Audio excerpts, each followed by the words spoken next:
Good day and welcome to the Shearman and Sterling Brexit conference call. Today's conference is being recorded. At this time, I would like to turn the conference over to Barney Reynolds. Please go ahead. Thank you. Welcome everyone to the second Shearman and Sterling call on the implications of Brexit. I'm Barney Reynolds. Our first call focused on passporting issues for financial institutions. Today's call will cover a much broader set of issues relating to the business implications of Brexit. Various members of the Shearman and Sterling team will be talking about UK constitutional issues in a business context, implications for public and private M&A transactions, corporate issues, tax implications, finance and derivatives, resolution, recovery and bail-in, capital raising including disclosure obligations, state aid and antitrust implications, English law, jurisdiction of English courts and enforcement of English court judgments, and data protection issues for UK companies and transfers in and out of Europe. I now hand over to my partner, Thomas Donegan. Thanks, Barney. At the start of the talk, we're going to look at constitutional issues. There's obviously been a lot about this already in the press and other discussions, but today we're going to go through the impacts of Brexit, or the possible impacts on various different practices and businesses, and that really all is parasitical on what happens with the Constitution. And one way of looking at this is to start with what we currently have in the UK in terms of implementing European legislation, and then to think about how that might change. So at the moment we have an Act of Parliament, the European Communities Act, and this gives force to the European treaties and gives powers to the European Court of Justice, and it provides a framework for the implementation of European laws in the UK. Obviously, some deal might be cut such that that can remain in place in some form or other, but what we're going to look at today is what happens in a worst-case scenario where the UK effectively has to go it alone, because that's what's going to be relevant to people making contingency plans, and that'll also be relevant to whether anything better can be achieved through negotiations.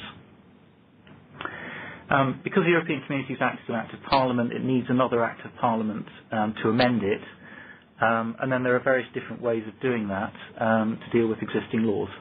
The first option, which we don't think will happen unless you subscribe to UKIP, would be some kind of bonfire of legislation where European laws are all annulled, and then some new legislative programme of unprecedented size would have to commence. We don't see that as a practical outcome. So what we're probably going to be looking at is some kind of grandfathering, where European legislation prior to the date of exit remains effective, and that would then give the UK authorities the ability to amend particular pieces of it should they wish to do so, and then the flexibility to look at new stuff and implement that as required.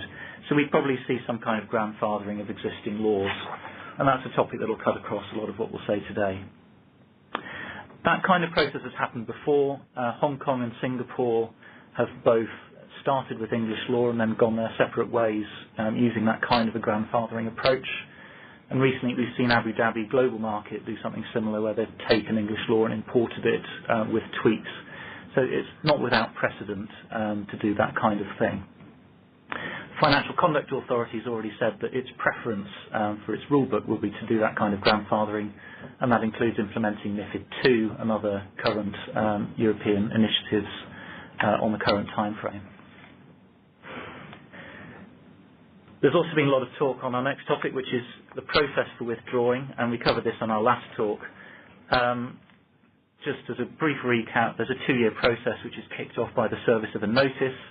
That notice hasn't been served, and that will be left for the new Prime Minister to do, which means we're looking at September at the earliest. There's an interesting point that's come up recently about the timing of the exit. Under Article 50, it can be at the end of that 2-year period or following an agreement, and there's been some discussion about whether that 2-year period could be extended. Under Article 50, the new agreement would have to include provisions on future relationships, so that does seem to set a deadline, but there have been some suggestions that if we needed to amend the treaties, that we could be looking at an even longer process. The importance there is if there's an agreement within Article 50, it only requires a majority approval in Parliament and a qualified majority of other member states. whereas if we need to amend the treaty, you end up in a unanimity situation, which might prove even more difficult. So that question's probably going to run for a bit.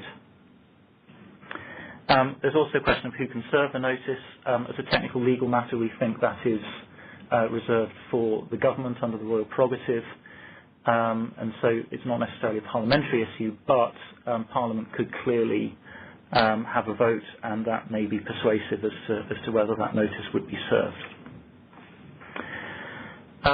Another quick word about Scotland. There's been some discussion about whether the Scottish Parliament could stop exits, given that the Scottish people were overwhelmingly in favour of remaining. As a technical legal matter, there are various reserved matters for the UK Parliament under the new deal that was cut with Scotland. These reserved matters include international relations, relations with the European Union, and, importantly, immigration and free movement. So under that settlement, it is a UK Parliament issue rather than a Scottish Parliament issue to exit the EU. But obviously the Scots could pass motions of protest, demand new independence referendums and so on, and that could clearly have significant effects as to how that process is handled. So there's a lot to happen. The legal position on this is generally quite clear, but the political process has got a long way to run. So that was a brief canter through where we are constitutionally, and that should give a good backdrop to what happens next. But now my corporate partners, James Comyn and Jeremy Cutner, will be discussing what might happen in the corporate world and in M&A transactions. Thank you, Thomas. It's James Comyn speaking. I'm going to firstly consider the implications for private M&A transactions, and then my partner Jeremy Cutner will consider the public M&A sphere.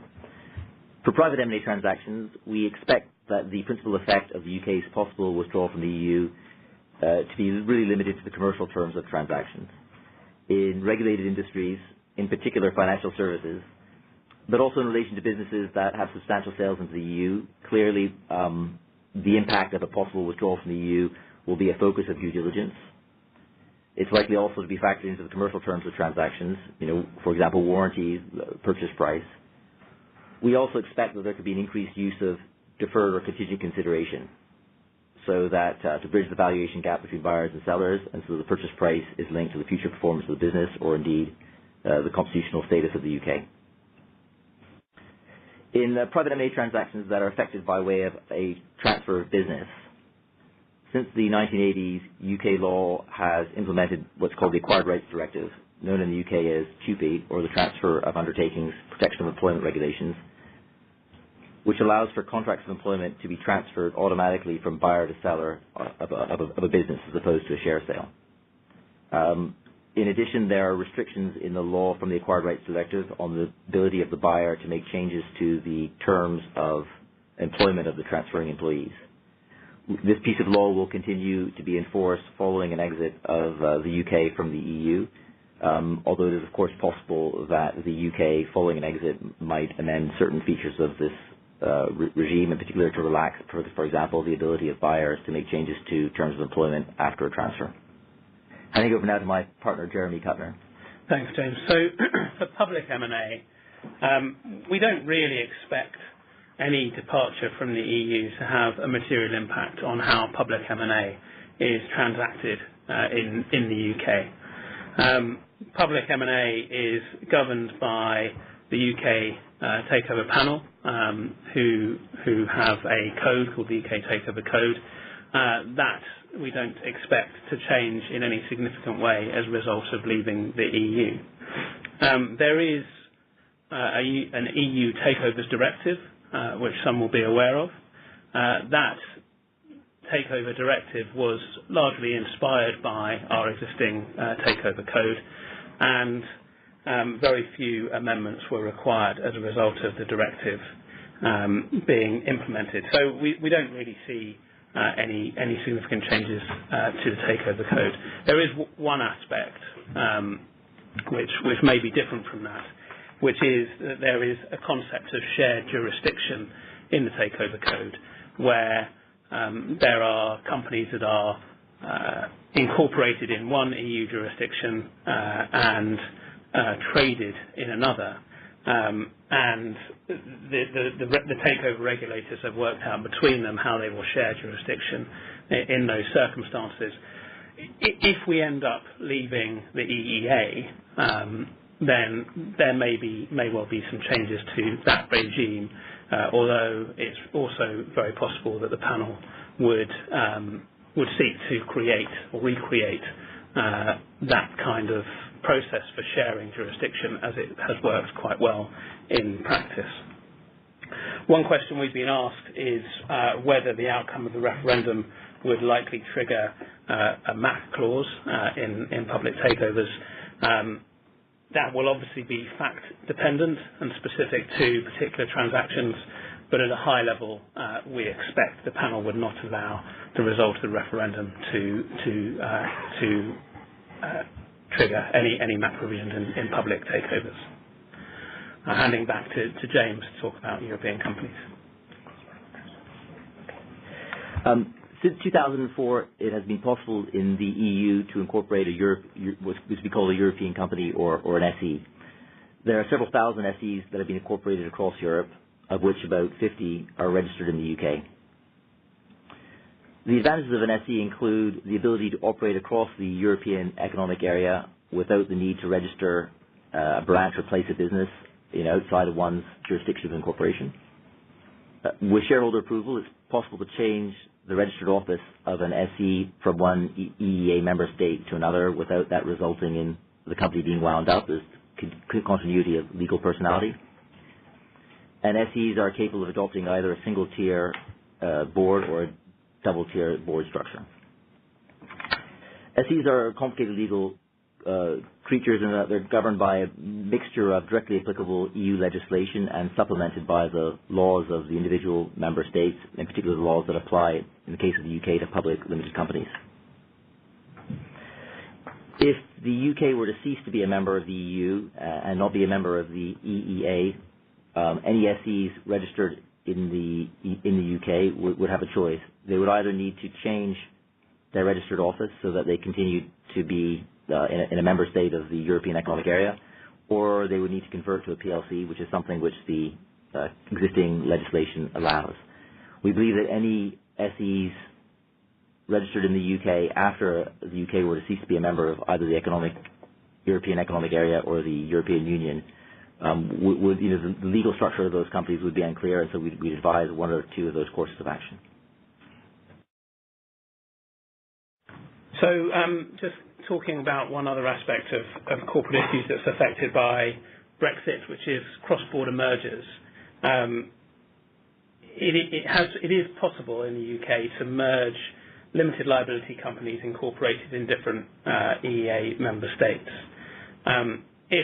If the UK were to remain or rejoin the EEA after Brexit, then there'll be no reason for that to change.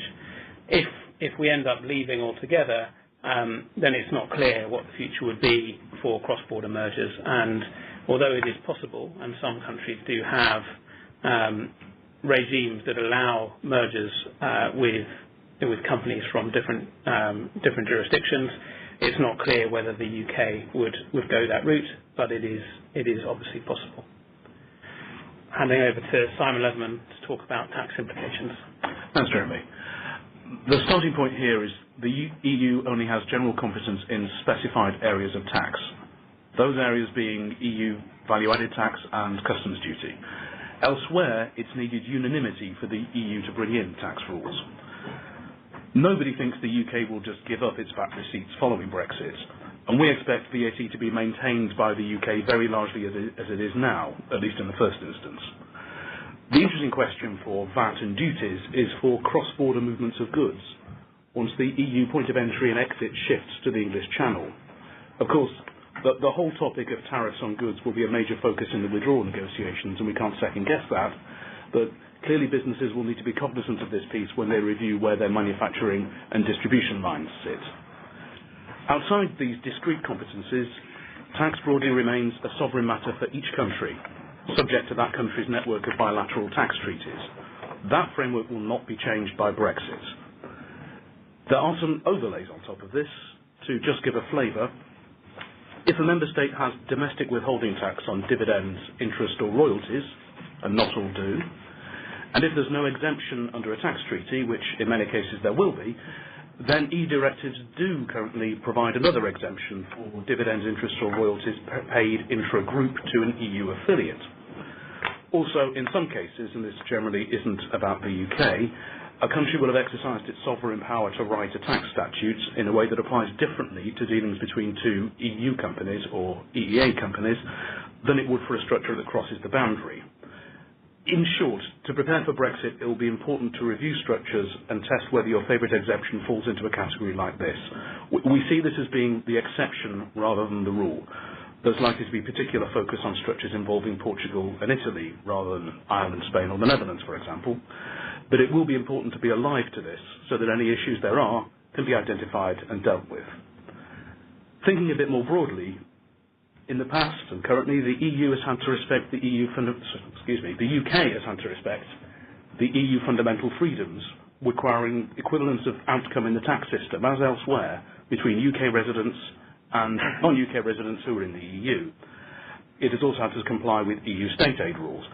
If these rules no longer apply following Brexit, the UK will have more design flexibility going forward to favour certain industries and residents in its tax system. Nevertheless, we expect any systematic change to be gradual and incremental. On the flip side to this, the remaining EU members will have a slightly freer hand to reach unanimous agreements on convergence in their tax bases. For instance, the common consolidated corporate tax base, which is difficult to say but the Commission has been pushing for years, and perhaps now the EU financial transactions tax. But all this is, of course, by no means certain to happen. I'll now hand over to my colleagues James Duncan and Ian Golan to discuss finance and derivatives documentation.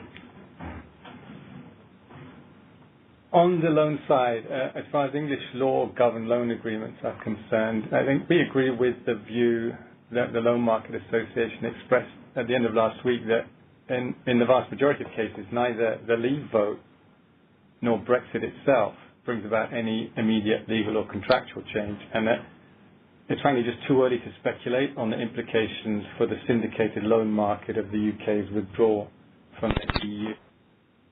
Much will, as with many other areas of business, depend on the form of the negotiated exit. So from a legal perspective, the status quo remains the same in the short term, particularly as there are no loan agreements, at least in terms of what we've seen, which contain specific events of default relating either to a Leave vote or to a Brexit.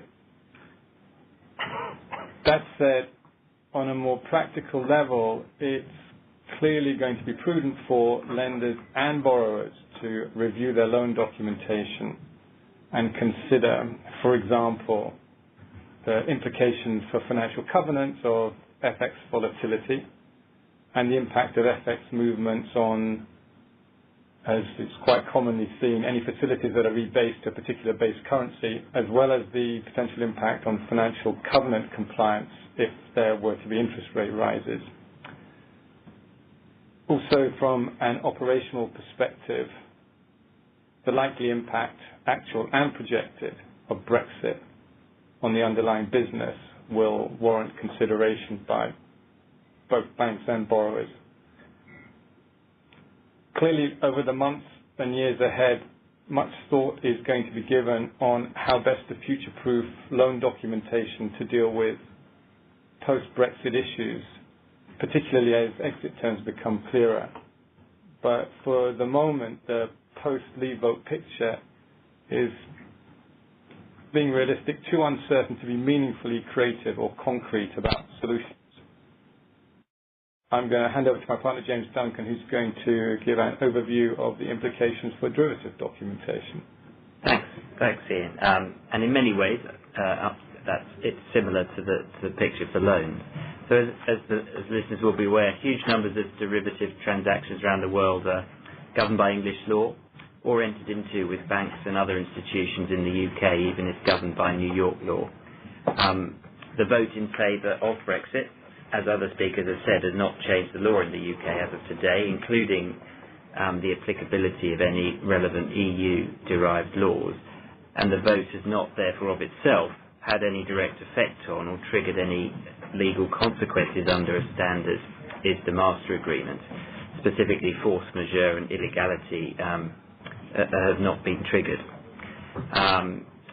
Looking to the future, the English law of contract is generally English case law based and generally not derived from the EU, and broadly is not generally would not change on Brexit. But a significant proportion of the wider legal and regulatory regime relative to derivative transactions that are traded in London is derived from EU directives and regulations.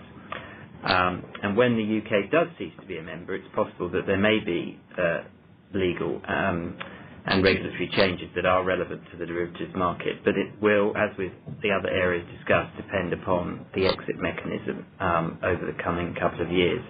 And in practical terms, we think it's likely that particularly immediately on and in the short term after any exit, existing rules are effectively likely to be preserved in some format, resulting in little immediate change. But areas to keep an eye on and consider over the coming couple of years that in the derivatives market that are affected by EU legislation include bank resolution under the BRRD, insolvency, including the EU directives on reorganisation and winding up as credit institutions and insurance undertakings, EMIR, the European equivalent of Dodd-Frank, MiFID, and importantly for the derivatives market, the collateral arrangements under the EU collateral directive. Again, as previously discussed, the tax position in relation to withholding under derivative transactions will also need to be reviewed. And so to summarise, in some Brexit scenarios, some of these regulations will continue to apply in the UK, but even if that's not the case, we think it's likely that the UK would effectively elect to continue to apply them, even if not technically obliged to do so. To do otherwise will raise significant practical difficulties and may well be required as part of any negotiation for access to the single market. With that, I'll hand over to my colleague Collier, who's going to say a few words about bank resolution. Thanks, James. I'll say indeed a few words about the resolution regime applicable to banks and investment firms. As you might know, under BRRD, the Bank Recovery and Resolution Directive, member states of the European Union are required to implement into their national law harmonized rules on living wills and resolution measures. One of the main benefits of BRRD is that the resolution measures taken in one member state will be automatically recognized throughout the entire European Union. BRRD also deals with the risk that resolution measures taken within the European Union might not be recognized outside the European Union. This is why European banks and investment firms are required to add to their contracts, which are governed by the laws of a third country, so-called bail-in clauses. Basically, under these bail-in clauses, their counterparties must agree to be bound by a European-style bail-in of any claims they might have against the regulated European entity. So what might be the potential implications of a Brexit? Well, we believe that most likely the post-Brexit position would not change significantly, and there are a number of reasons for that. First, upon Brexit, it is expected that the existing UK legislation, which is in line with BRRD, will largely remain in place. The main reason is that BRRD is based on internationally agreed standards, in particular the principles of the Financial Stability Board. The UK always supported these global standards and therefore significantly contributed to the design and the content of BRRD. In fact, even before BRRD, UK legislation provided for requirements on living wills and also provided for a resolution regime, and this framework was only barely amended for the purposes of BRRD. Also, we believe it would be in the interest of both the UK and the remaining member states to facilitate cross-border recognition of their respective resolution measures to the greatest extent possible. In light of the many links between the European and the UK financial markets, a contractual approach based on bail-in clauses, for example, would be unnecessarily cumbersome. Therefore, both sides will arguably favor a solution which, quite similar to the current BRRD regime ensures mutual recognition of their resolution measures on an automatic basis. But this will be one of the topics to be negotiated in the following 2 years. That's it from my end on BRRD-related matters, and I hand over to Barney. Thanks, Kolja. So now I'm going to talk about the capital markets implications from a legal and regulatory perspective. First of all, matters affecting issuers. Currently, most non-European companies accessing capital markets in the European Union do so on an exempt basis. For those that make retail offers or list, primary capital markets activity is governed by the EU's Prospectus Directive. This allows issuers to choose a home member state which is responsible for the approval of offering or listing documentation. Approval of that home member state allows the issuer to apply for a passport under which a retail offering may be made into other member states using the same prospectus, subject only to minor additional requirements.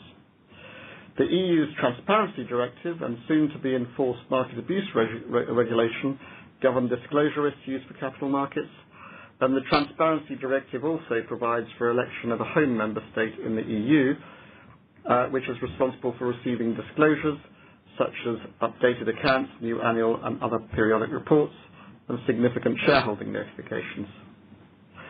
For EU-based issuers, the home member state is their member state of corporate incorporation. For non-EU-based issuers, it's the place in which they first make an offer or apply for a listing. It is also possible for an issuer, often based in a smaller EU jurisdiction, to use the Prospectus Directive passport to get a secondary listing on a larger EU market with greater liquidity, such as London. The main impact of Brexit would be for UK-listed companies, whether domestic or non-European, who wish to engage in retail offers of securities outside the UK, who then may face the need for a further review or wrapper for relevant prospectuses by an EU home member state supervisor. We expect the UK to continue to make the secondary listing process as straightforward as possible for non-UK EU issuers in any Brexit situation. For third country issuers, ESMA has a framework allowing a local prospectus to be approved under the Prospectus Directive. If the UK does not become a member of the EEA or something similar, UK issuers will still be able to make use of this mechanism. ESMA would need to assess the UK's prospectus regime and publish an opinion setting out the list of additional items which would have to be included in a wrap to a UK prospectus to meet the requirements of the Prospectus Directive. Since the UK's current prospectus regime is derived from the Prospectus Directive itself, then, assuming this legislation is grandfathered into ongoing UK law, it would, in those circumstances, be expected that no additional information would in fact be required by ESMA. Disclosures, for instance risk factors, will need updating to discuss any possible Brexit issues and to describe contingency planning as mitigating factors. Analysts will also ask questions. We don't expect the market to want to see implementation of plans at this stage, given the uncertainties. Next, matters affecting exchanges. MiFID II, the Markets in Financial Instruments Directive, which comes into effect in January 2018 on the current schedule, has a framework of equivalence for third country exchanges to be recognised for the purposes of the trading obligation. Third countries being non-EU countries, in this hypothetical, therefore, the UK, assuming no changes are made to this framework, because the UK would become, on Brexit, a third country. So under the MiFID II framework, we would anticipate UK exchanges being allowed on the basis of equivalent regulation of those exchanges under this regime, assuming the UK continues and the exchange regulatory framework. If it decides to do that, then equivalence would be available. Matters affecting underwriters and so on. Banks and investment banks should continue to be able to underwrite offerings and offer ancillary services either under the MiFID II passporting regime for third country institutions, which is due to come into force in January 2018, or under some new quasi-passporting arrangement. In summary, MiFID II, which, as mentioned, is due to come into effect before any Brexit, should allow for investment business activities, including underwriting, to be carried on from non-European states, such as, in this case, the UK, across Europe under a passport for wholesale clients. This would permit underwriting for corporate clients across Europe, assuming again that the UK implements MiFID II in material respects. If MiFID II is not implemented in that way, a quasi-passporting regime will need to be developed, but in summary, we don't see any likely significant obstacles to this business line.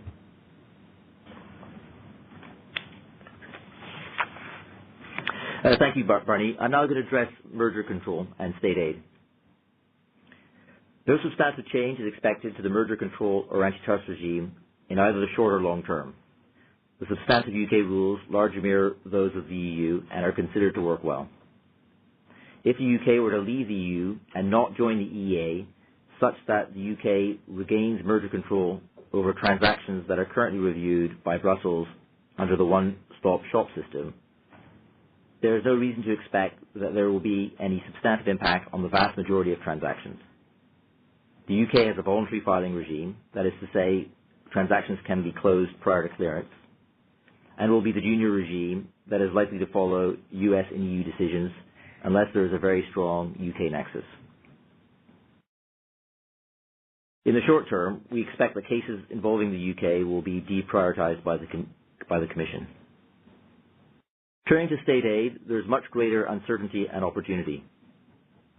It is conceivable that there could be a radical change to the law, allowing the UK to offer incentives more freely than is currently permitted. Although, of course, the EU could also permit its member states to offer incentives to attract investment away from the UK. We believe that it's likely to be in both sides' interests to continue some form of subsidy or state aid control, especially since the UK has traditionally spent much less on industrial subsidies than many of the countries of the EU. I will now hand over to my partner, Jozan Rittard. Actually, sorry, it's Barney Reynolds again. On this, we're just talking about English law going forward. What will happen is that English law will become more like its traditional self, and English legislation, UK legislation, will revert to type, and therefore we would anticipate legislation going forward and the ways in which it's applied by the courts being much more based on the wording of the legislation and what its ordinary meaning is, giving effect to the words on the page and their obvious sense, rather than on any purposive basis, which is what the EU regime requires. And in fact, there's been a tension in the legal system between the traditional English law, common law, and legislative approach, and the EU purposive approach, which point will be resolved because everything will revert back to being more based on the words on the page, subject to the fact, obviously, that any legislation that's grandfathered would need there have to be a decision made as to how to continue to interpret that in light of European case law and guidance for the period of time during which it was in effect and potentially going forward. As regards English law enforceability and jurisdiction clauses, more generally, English governing law and selections of English jurisdiction of the Courts of England and Wales, those clauses remain valid and enforceable as before. English governing law clauses, where there's no chosen court, remain valid. The result in this case could be that post-Brexit, the English courts assume jurisdiction regardless of where the defendant is located. If the other party to the agreement is a member of the EU, then pre-Brexit it would have been necessary to commence proceedings in the country where that party was located. English law has established means of dealing with service on defendants out of the jurisdiction which are used in respect to the rest of the world outside the EU. Enforcement of English judgments in the EU will be similar to the position as if you were enforcing, say, a US judgment in the EU. It will take slightly longer and require more process, but will be recognised in whichever country is appropriate. There must be a strong possibility that the UK will sign up to some of the conventions dealing with reciprocal enforcement of judgments in the EU, which would then make enforcement of judgments much more straightforward. Brexit would not affect the position regarding the enforcement of international arbitral awards. The UK is a signatory to the New York Convention, so post-Brexit, arbitral awards rendered in the UK will be enforceable in EU member states just as they are now, and vice versa. Thomas. Yeah, so just a final word. This is on data protection issues, and it's a similar theme to some of the other topics we've covered today, where we have an existing European regime whose future would need to be considered. So at the moment we have this Europe-wide regime where the rights of data subjects are protected. If you keep information about private individuals on a computer in the course of your business, then various obligations start to attach to that activity. Some of the most interesting obligations in this context relate to cross-border transfers. So generally speaking, it's not possible to transfer information relating to an EU citizen from inside the EU to outside the EU, or in fact outside the EEA. So if the UK leaves the EU and also leaves the EEA, then that would present various challenges to those running European businesses which currently operate on a Europe-wide basis. There are various ways that you can actually transfer data to outside the EEA at the moment. One of them is with the consent of the person whose data you're holding. So we may see more tick boxes for more countries in agreements. There's the possibility of entering into a model agreement where the transfer occurs between two different legal entities. So the EU entity would require the non-EU entity to effectively follow European laws. There's the possibility of doing that through corporate policies within a group, although that's little used.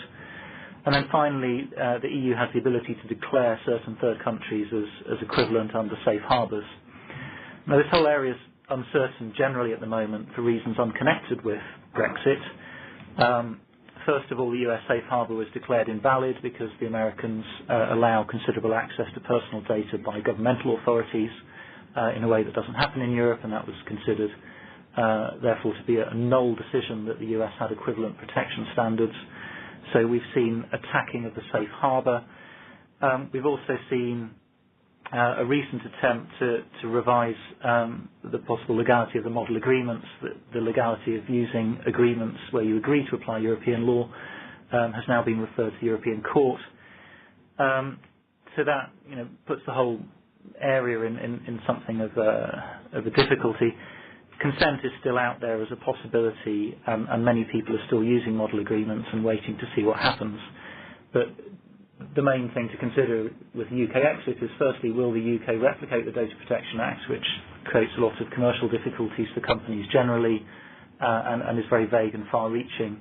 That might be a piece of legislation that the UK government might want to start looking at in detail. And then if it does so, various of these routes to allow transfers are currently under attack in the courts and elsewhere.